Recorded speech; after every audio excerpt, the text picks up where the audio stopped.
오늘 어린이 주일을 맞이하여 우리에게 준 하나님의 말씀은 신약성경 마가복음 10장 13절에서 16절까지의 말씀이 되겠습니다. 제가 가진 성경으로는 신약성경 70면에 기록되어 있습니다. 70면에 기록된 마가복음 10장 13절에서 16절까지의 말씀입니다. 이 기록된 계시의 말씀을 봉독하는 중에 살아계신 하나님의 음성을 모두 다 함께 들으실 수 있기를 바랍니다. 하나님의 말씀입니다. 사람들이 예수께서 만져주심을 바라고 어린아이들을 데리고 오매 제자들이 꾸짖거늘 예수께서 보시고 노하시어 이르시되 어린아이들이 내게 오는 것을 용납하고 금하지 말라. 하나님의 나라가 이런 자의 것이니라. 내가 진실로 너에게 이르노니 누구든지 하나님의 나라를 어린아이와 같이 받들지 않는 자는 결단코 그것에 들어가지 못하리라 하시고 그 어린아이들을 안고 그들 위에 안수하시고 축복하시니라. 아멘. 하나님의 사람으로 위대한 신학자로 알려진 어거스틴의 일화입니다. 그는 북아프리카의 소시민의 아들로 태어났습니다. 그의 아버지는 자수성가한 사람으로 자녀를 출세시키는 것이 유일한 목적이었습니다. 그래서 가난한 살림에도 불구하고 어거스틴을 열심히 교육시켰습니다. 그러나 회심한 어거스틴의 입장에서 살펴보면 이것은 잘못된 교육이었습니다. 어거스틴은 자녀 교육을 위하여 희생한 아버지에 대해서는 감사하지만 자녀가 하나님을 향하여 잘 나아가고 있는지, 하나님께 영광 돌리는 삶을 살아가는지, 복음의 증인으로 살아가는지, 이런 것들에 대해 염려하지 않았던 것에 대하여는 참으로 유감을 표했습니다. 어거스틴은 학교에 들어가 라틴어를 배우게 되었습니다. 당시 로마에는 라틴어를 잘하는 것이 성공의 지름길이었습니다. 그래서 교사들은 학생들이 문법이 틀리면 엄격한 벌을 주곤 했습니다. 어거스틴은 이런 상황을 회상하며 말합니다. 우리는 이전 사람들로부터 배워온 글자와 음절의 관습적인 법칙은 열심히 지키면서 하나님으로부터 받은 영원한 구원의 법도는 얼마나 대수롭지 않게 여기는가, 그러며 개탄했습니다.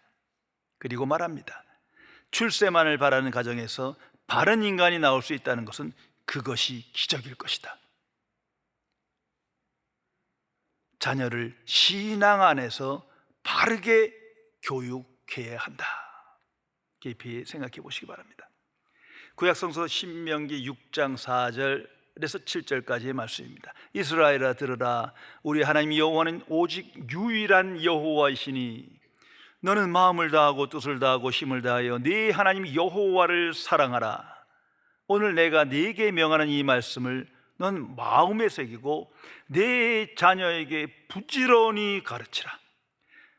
신약성경 에베소서 6장 4절의 말씀입니다. 또 아비들아 너희 자녀를 노엽게 하지 말고 오직 주의 교훈과 훈계로 양육하라. 성도 여러분, 하나님께서 모든 부모에게 명령하셨습니다. 부모로서 자녀에게 하나님을 아는 지식을 부지런히 가르치라는 것입니다.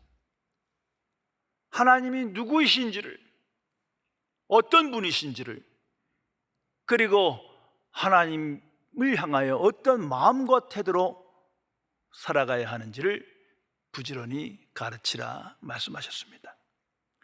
나는 이 말씀에 순종하며 자녀들에게 하나님을 아는 지식을 부지런히 가르치며 살아가십니까? 이 신앙교육은 저절로 되는 것이 아닙니다. 세상에선 전혀 가르치지 않습니다. 오직 가정과 교회에서만 가능한 겁니다. 이 신앙교육은 많은 열정을 가지고 시간을 가지고 분명한 목표를 향하여 나가야 됩니다. 그 성경은 말합니다. 부지런히 가르치라. 부모인 하나님의 자녀들은 항상 하나님께 질문해야 합니다. 어떻게 해야 하나님의 뜻에 합당한 신앙교육을 할 수 있습니까? 무엇이 하나님이 기뻐하시고 원하시는 바른 신앙교육입니까? 그 질문의 답은 성경 안에 명백히 기록되어 있습니다. 성경에서 최우선시하는 것은 하나님과 바른 관계입니다. 하나님과 화목하고 하나님과 함께하며 하나님께 영광 돌리는 삶, 그것이 최우선순위입니다. 그것이 바로 되지 못하면 아무리 세상에서 성공하고 존경받고 유명한들 허탄한 인생일 뿐입니다. 그래서 먼저 우리 모두 창조주 하나님을 알고 믿어야 합니다. 그리고 세상 속에서 창조 신앙의 관점에서 생각하며 판단하며 오늘을 살아가야 합니다. 또한 하나님의 은혜와 사랑을 깨닫고 그 은혜에 응답하는 인생을 살아가야 합니다. 보이지 않는 하나님이시지만 하나님의 주권과 통치와 섭리와 경륜이 명백하게 나타나고 하나님의 뜻대로 되어짐을 증거하며 살아가야 합니다. 그래서 어두운 세상 속에서 오직 하나님만을 경외하며 사랑하며 하나님 중심의 세계관을 가지고 오늘을 살아가야 하는 것입니다. 이전에는 나 중심의 인생관 그리고 세상 중심의 세계관을 가졌지만 그것을 다 버리고 하나님만을 소망하며 오늘을 살아가는 인생을 나타내야 합니다. 미국의 한 기독교 학교에서 있었던 일입니다. 말썽을 벌이는 두 아이가 있었는데 교장 선생님에게 불려왔어요. 교장 선생님이 가만히 살펴보니까 얘들에게 꼭 필요한 것이 있었습니다. 그것은 하나님이라는 사실을 그는 인지하게 됩니다. 그래서 한 아이를 먼저 불러서 조용하게 물었습니다. 얘야, 한 가지 물어보마. 하나님이 어디 계시느냐? 애가 당황하면서 어쩔 줄 모르는 거예요. 그 재차 3차 질문했습니다. 얘야, 조용히 생각해봐라. 하나님이 어디 계시느냐? 하나님이 어디 계시느냐? 애가 초조하고 긴장하며 대답을 못하는 거예요. 그래서 아이에게 당부했습니다. 이 질문을 깊이 생각해봐라. 하나님이 어디 계시는가? 꼭 깊이 생각해봐라 하고 내보냈어요. 이제 두 번째 들어올 애가 첫 번째에게 물었습니다. 교장 선생님이 뭘 물어보디? 하니까 애가 당황한 표정으로 이렇게 말했답니다. 교장 선생님은 하나님이 없어져서 우리에게 뒤집어 씌우려는 게 분명하다. 이게 참 우스울 일이지만 실제 기독교 학교에서 있었던 일이에요. 지금 미국 생각해 보세요. 엄청난 교육비를 지출하고 최상 최고의 현대 교육 제도를 갖췄다 하지만 청소년들이 예수님이 누군지 몰라요. 누구냐고 물어요. 하나님이 누군지는 몰라요. 어떻게 이렇게까지 변질된 겁니까? 한국도 더하면 더하지 덜하지 않습니다. 참 가슴 아픈 일입니다. 성도 여러분, 21세기 특별히 지금부터 이 시대는 분명한 인공지능 시대입니다. 모두가 그렇게 명명합니다. AI 시대다. 특별히 올해부터는 챗봇 시대가 열렸습니다. 아마 신문 방송을 보면서 듣거나 직접 접해본 분도 있을 거예요. 자, 인공지능이라는 건 수천 년의 지식을 그 안에 다 집어넣고 인간이 그 안에서 정보를 얻고 쉽게 지식을 뽑아가는 거예요. 그런데 이 챗봇은 차원이 달라요. 그 많은 지식을 이성적으로 판단하며 치료할 능력을 갖고 있는 거예요. 놀랍기도 하지만 두렵기도 합니다. 그래서 인간만이 창조의 영역을 넘나들었는데 그런 사고의 능력을 챗봇이 갖고 있는 거예요. 가장 편리한 시대가 다가오는 것 같지만 두려운 시대가 열린 겁니다. 한마디로 새로운 시대입니다. 과거엔 만화와 같은 시대예요. 공상의 시대가 열린 거예요. 깜짝 놀랄 만한 시대입니다. 이러한 교육 시스템, 세계관 속에 이제 아이들은 지식 습득의 의미가 감소되게 됐어요. 열심히 수학 공부할 필요가 없어요. 셰프에게 물으면 답을 주는데,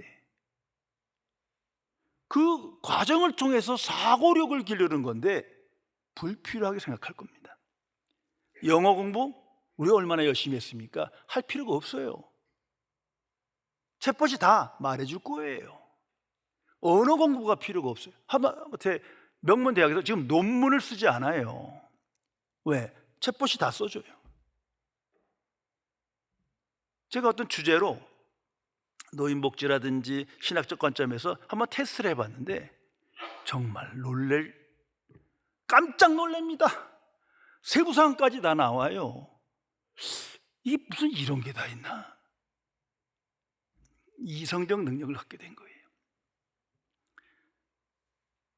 그러니 앞으로 전문 분야, 전문 지식을 위해서 많이 공부했는데 의사, 변호사, 약사, 회계사 등 다 없어지고 말아요. 챗봇이 대체하는 거예요. 또 일반 노동력도 로봇이 대체합니다.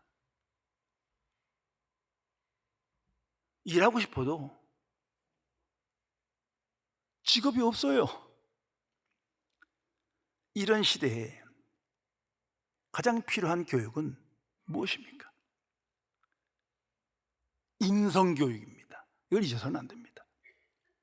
깊이 생각하는 습관을 길러야 하고, 사랑하는 마음의 중요성을 알아야 하고, 인간의 교제, 관계가 얼마나 필요한 것을 알려줘야 합니다. 챗봇은 그걸 모를 거예요. 이제 출세 성공 학위 별로 의미가 없어졌어요.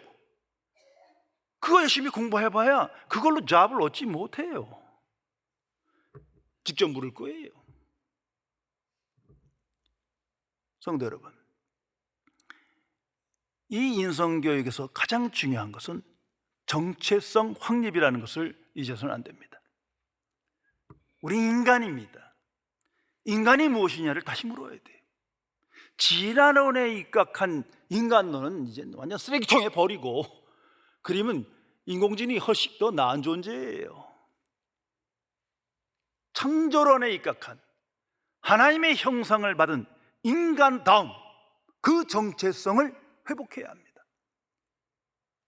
인간관계의 중요성, 인간다운 삶의 의미가 무엇인가를 재발견해야 할 때예요. 그 모든 것을 위해서 반드시 필요한 것이 신앙교육입니다. 성도 여러분, 어떻게 해야 바른 신앙교육을 자녀에게 행할 수 있는 겁니까? 하나님의 뜻은 무엇입니까? 아니, 어떻게 해야 내가 바른 신앙교육을 받으며 이 시대에 하나님의 자녀로 바르게 살아갈 수 있는 것입니까? 그 질문의 답은 아주 단순합니다. 단 하나입니다. 예수님께로 인도하면 되는 거예요. 자녀를 예수님께로 인도하면 되는 거예요. 내 자신이 예수님께 인도되면 되는 거예요. 그래서 예수 그리스도 안에서 그리스도가 누구신지, 무슨 일을 하셨는지, 무엇을 말씀하셨는지, 그것을 배워야 되는 것입니다. 그래서 예수님께서 전한 하나님의 복음, 그 복음의 우선순위를 둬야 합니다. 그것을 부지런히 자녀들에게 가르쳐야 합니다. 내 언어로, 내 삶으로 그것만은 반드시 신앙의 부모가 자녀에게 전해줘야 합니다. 누구한테 맡길 일이 아니에요. 먼저 하나님입니다. 창조주시여 역사해 주신 하나님은 오직 한 분이시다. 오직 한 분이시다. 나머지 신들은 다 가짜다, 우상숭배다 가르쳐줘야 합니다. 그리고 그분은 살아 역사하신다. 눈에 보이지 않지만 명백하게 살아계시다 말해줘야 합니다. 듣든 믿든 안 믿든 전해줘야 합니다. 그리고 그분께서 예수님을 이 땅에 보내셨다, 독생자를 보내셨다 알려줘야 합니다. 인류를 구원하기 위해서, 죄인을 구원하기 위하여 독생자를 세상에 보내셨다 알려야 합니다. 그리고 예수님의 성육신, 십자가, 부활, 승천, 재림에 관하여 그 사건의 중요성과 그 메시지를 명백하게 전해줘야 합니다. 무엇보다도 우리 모두는 언제 죽을지 모르는데 다 하나님 앞에 가서 최후의 심판을 받아야 한다. 인생 전체에 대하여 책임을 져야 한다. 그 기준은 하나님의 의다. 이제 인류는 둘로 갈라진다. 천국이냐 지옥이냐 알려줘야 합니다. 어렸을 때부터 누누하게 반복해서 전해줘야 합니다.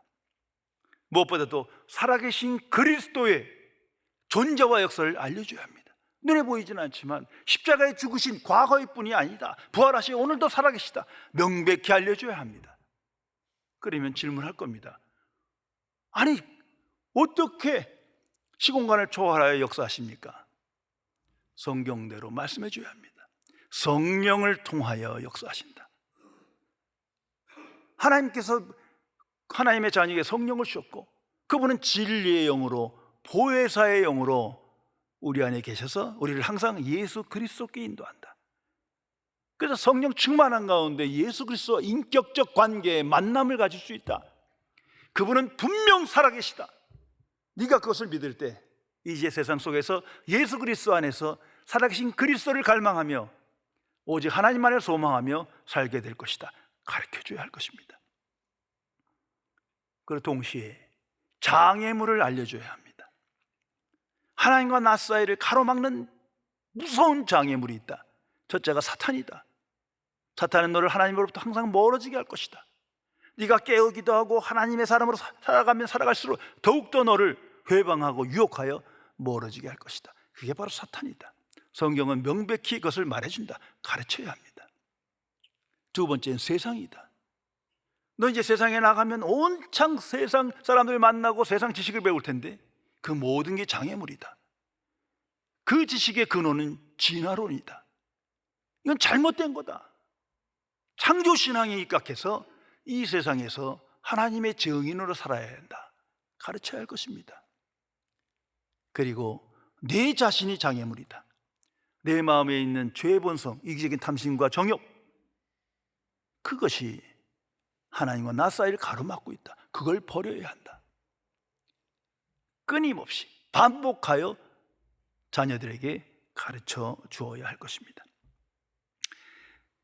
어느 가정에서 있었던 일입니다. 4살 난 아이가, 어머니가 갓 아기를 출생했어요. 너무 귀여워서 아기가 엄마에게 부탁했어요. 엄마, 나 쟤랑 단둘이 있게 해주세요. 단둘이 있게 해주세요. 근데 엄마 생각엔 이게 질투를 해서 이게 꼬집거나 때리는 거 아닌가, 허락하지 않았어요. 간청을 합니다.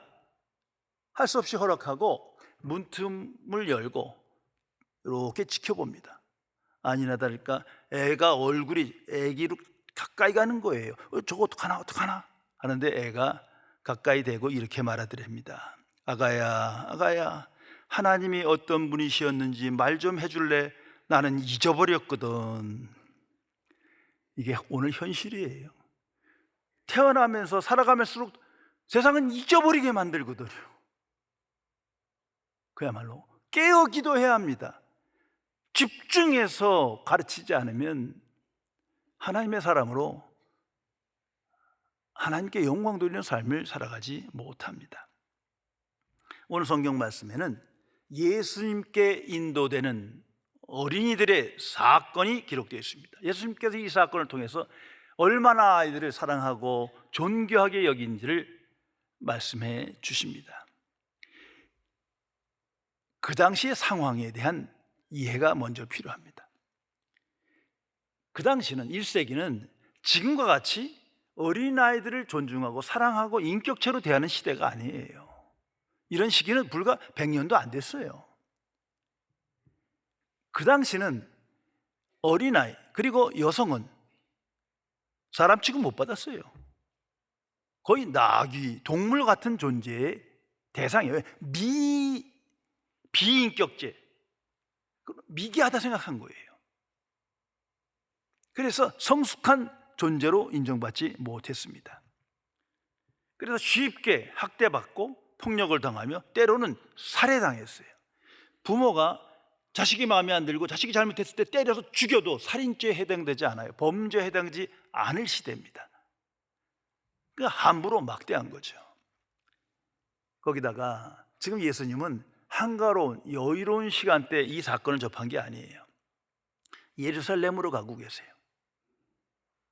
지금 며칠이면 예루살렘에 도착하시고 십자가 지시고 죽으실 거예요. 긴박한 상황이에요.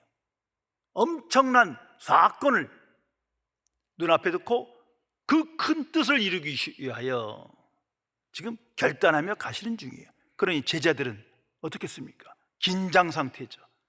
물론 다른 환상을 갖고 있죠. 메시아 시대가 일어나 우리가 다 이제 유명하고 성공한 사람이 될 거다.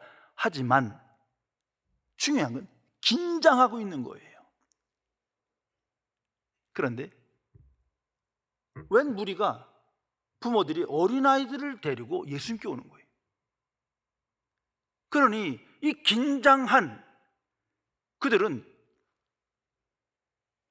평소에 하던 대로 애들을 함부로 대한 거예요. 무시한 거예요. 이게 어딘데 예수님께 와? 가! 내쫓은 거예요. 성경이 이렇게 기록합니다.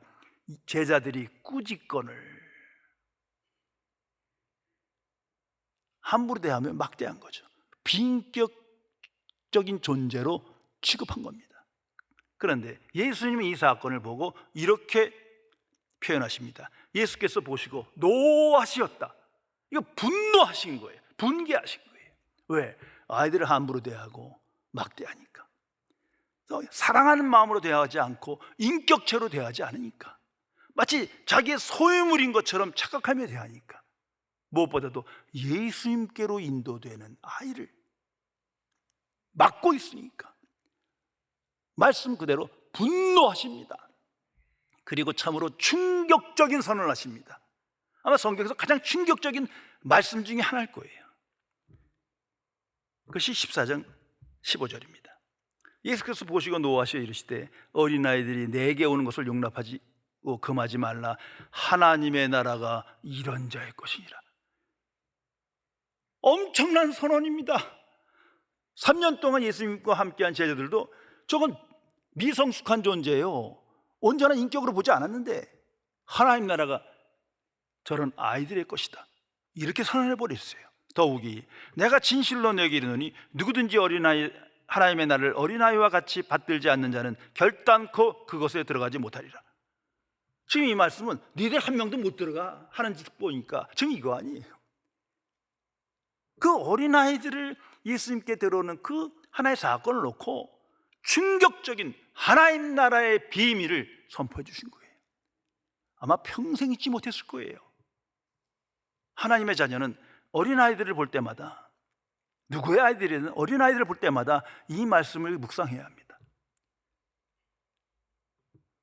저희들과 같지 않으면 결단코 천국에 들어가지 못한다. 깊이 생각해야 할 것입니다. 천국이 이런 어린아이의 것이다. 분명히 미성숙하고 보호 대상이며 소유물로 여겼는데 그들의 것이다. 그러니까 그렇게 생각하면 안 된다는 거죠. 항상 사랑하고 존중하며 하나님의 선물로 받아들이는 거죠. 이건 예수님의 마음이요, 행동이었어요. 무엇보다도 이 선언 속에는 어린아이들에게 가르치기 전에 가르침의 대상으로 여기지 말고 먼저 그들에게 배우라는 거예요. 오히려 어린아이들이 스승이라는 거예요. 왜? 어린아이들과 같아야 천국에 들어가는데 그럼 그게 뭔지를 배워야죠. 그 말씀을 우리에게 주십니다. 아이를 존중하고 사랑하고 인격체로 대하라. 그들로부터 배워야 그들과 같은 존재가 되어야 천국에 들어가니라. 그 말씀을 주신 겁니다. 그러면 아이들로부터 무엇을 배우는 겁니까? 우리 잘 알잖아요. 애들 미성숙하고 유치하고 때로는 영악하고 아주 제멋대로 그런 얘기가 아니죠. 예수님께서 말씀하신 명확한 포인트가 있어요. 죄에 물들지 않는 그 본성, 세속적인 마음이 없는 그 깨끗함, 그것을 말씀하는 겁니다. 좀 자세히 설명드리면 먼저는 심플 마인드죠. 아이들은 참으로 단순해요. 이거 뭐 잘못해서 때려서 울렸는데도 조금 있으면 해하고 웃어. 그 정도로 단순해요. 정말 단순한 거예요. 애들이 무슨 소유 중심의 삶을 살아갑니까? 세속적인 신앙을 갖겠습니까? 아니, 단순해요. 두 마음이 없어요. 욕심이 없어요. 그냥 그 단순함, 그 마음으로 하나님과 예수님을 바라봐야 돼요. 그래야 하나님의 자녀요 천국 백성이다 말씀하는 겁니다. 더 나아가서 수용성입니다. 아이들은 보는 대로 듣는 대로 따라가요. 마치 깨끗한 도화지에 그림 그린 것 같아요. 근데 어른들은 안 그렇거든요. 이게 너무 컬러풀해. 이 생각 저 생각. 하나님의 말씀이 들어도 이게 들어갈 자리가 별로 없어요. 어린아이와 같은 수용성, 하나님의 말씀에 대하여, 복음에 대하여 그대로 듣고 받아들여야 하는데 그렇지 못하기 때문에 스스로 천국 문 주변에서 맴돌거나 멀리 떠나는 거예요. 아이들에게 배워라 말씀합니다. 또한 부모에 대한 신뢰예요. 어린아이들 오직 부모예요. 참으로 아이들 부모를 신뢰합니다. 그 마음으로 하나님과 예수님에 대한 신뢰를 가져야 하는데 그 신뢰가 사라졌어요. 또한 만족입니다. 아이들은 새끼만 먹으면 부모님만 있으면 행복해. 그렇지 않습니까? 항상 그 웃는 얼굴 보세요. 얼마나 만족합니까? 빈부와 상관이 없어요. 지식과 상관이 없어요. 소유와 상관이 없어요. 부모님과 함께 있으면 만족하는 거예요. 어른은 그 만족이 없어요. 그걸 회개하라는 겁니다. 무엇보다도 어린아이들은 홀로 있고 싶어 하지 않아요? 항상 부모님께 붙어 있고 싶어요. 항상 부모님께 붙어 있어야 안정되고 행복하고 기쁜 거예요. 그 마음, 어른들에겐 그 마음이 없어요. 예수님과 하나님을 향하여 항상 같이 있고 싶어하고 동행하고 싶고 하고 그 마음, 어린아이에겐 있는데 어른에겐 없는 거예요. 그래서 그것을 배우라 말씀합니다. 성도 여러분, 부모로서 자녀들을 예수님께 인도하는 최상의 교육 방법은 자신이 본을 보이는 겁니다. 아무리 가르치고 설명해야 자기가 실천하지 않으면 아무 소용없어요. 애들은 다 보고 있어요. 그러므로 부모로서 먼저 하나님의 자녀로서의 정체성을 가지고 오늘을 살아가야 합니다. 세상에 대해 바른 관점과 태도로 오늘을 살아가야 합니다. 그렇지 않으면 아무리 가르치고 성경 읽고 해야 다 소용없는 거예요. 더 나아가 하나님의 은혜와 사랑에 감사하며 응답하는 관점으로 오늘을 살아가야 합니다. 예수 믿기 전에는 하나님의 은혜와 사랑을 몰랐어요. 그러나 이제는 은혜의 관점에서, 사랑의 관점에서 모든 것이 사람들이 보이는 거예요. 그 마음으로 자녀를 교육시키며 그 모습을 보여줘야 합니다. 더 나아가서 나의 뜻을 이루고자 집착하면 안 되죠. 이루지 못한 소원에 때문에 불행하다, 불평하며 살아가서는 안 될 겁니다. 오직 하나님의 뜻, 얼마나 하나님의 뜻에 순종하고 그 뜻대로 뜻에 합당한 삶을 살았는가, 이 삶을 아이들에게 가르치며 본을 보여야 합니다. 가장 중요한 것은 복음의 증인으로 살아가는 겁니다. 온전하진 않지만 하나님의 복음의 그 은혜와 사랑이 너무 커서 그 복음을 믿음으로 내가 하나님의 자녀이 되었으므로 그 복음을 증거하며 오늘을 살아가는 모습을 가르쳐야 합니다. 보여줘야 합니다. 미국에서 암을 앓고 있는 한 어린 소년이 있었습니다. 이 아들이 죽음을 선고받은 그날부터 엄마는 아들과 함께 성경을 읽기 시작합니다. 그리고 특별히 시편 23편을 반복해서 읽어주고 가르쳐 주었습니다. 여호와는 나의 목자시니, 이 구절을 영어로 읽으면 꼭 5글자다. The Lord is my shepherd. The Lord is my shepherd. 아예 손가락을 굽히며 강조하여 말해 주었습니다. 특별히 4번째 손가락을 꼽을 때에는 아들의 손에 힘을 주며 말했습니다. 하나님이 나의 목자 되시고 너희 목자가 되신다면 아무것도 염려할 것이 없단다. 우리를 여기까지 인도하신 하나님이 너를 천국으로 인도하실 거야. 우리가 그 하나님을 나의 목자, 너의 목자로 신뢰하고 있는 것에 대하여 참으로 감사해야 한단다. 그리고 며칠 후에 아이가 눈을 감고 죽었습니다. 차디차게 식어가는 아들을 지켜보고 있던 어머니는 깜짝 놀랐습니다. 아들은 죽어가면서 자기의 오른손으로 왼쪽 4번째 손가락을 꽉 쥐고 있었던 겁니다. 이 어린아이는 하나님을 의지하며 천국을 향해 새로운 삶으로 출발하는 것입니다. 성도 여러분, 하나님의 사람은 하나님의 자녀들에게 하나님의 복음을 명백하게 전할 뿐만 아니라 무엇보다도 자신의 소원이 무엇인지, 자녀를 향한 분명한 소원이 무엇인지를 알려줘야 합니다. 반복해서 알려줘야 합니다. 너희가 세상에서 성공하고 유명하고 많은 일을 하고 오래 살고 자성취하고, 난 그런 걸 원하지 않는다. 나는 너희가 참으로 예수님을 나의 주로 영접하고 그리스도께 순종하며 그리스도를 본받으며 따르며 그리스도의 영광을 나타내는 삶을 원한다. 진심으로 알려줘야 합니다. 이전까지 그러지 못하면 회개하며 알려줘야 합니다. 잘못했다. 이제 다시 말하면 진정 예수 그리스도와 함께하며 하나님께 영광 돌리며 하나님과 동행하며 하나님의 이름을 영화롭게 하는 삶을 살길 원한다. 부하고 가난하고 지식이 많고 적고 건강하고 아니고의 문제가 아니다.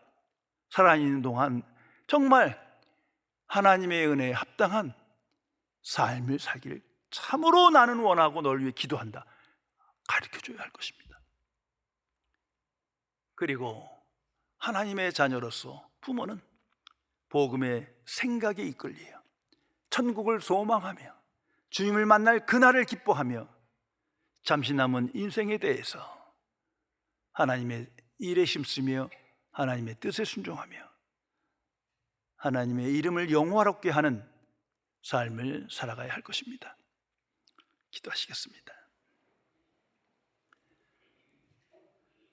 창조주이시며 거룩하신 하나님 아버지, 우리에게 소중한 자녀를 주셨지만 그 자녀가 내 것인 것처럼 착각하며 하나님의 사람으로 준비시키지 못하고 그 자녀가 내 소원을 대신하여 세상에서 무엇인가를 이룰 것으로 착각하며 잘못된 교육을 하며 하나님으로부터 멀어지며 하나님을 경외하는 삶의 본을 보이지 못한 미련한 죄인을 용서하여 주옵소서. 나의 주 성령이시여, 이제는 성령 충만함을 받아 성령께 의존하여 복음의 사람으로 복음의 생각에 이끌린 삶을 자녀들에게 나타내며 증거하며 살며 오직 천국을 향한 천국을 준비하는 영생의 삶을 본을 보이는 승리의 삶을 살아갈 수 있도록 지켜 주옵소서. 우리 주 예수 그리스도의 이름으로 간절히 기도드리옵나이다. 아멘.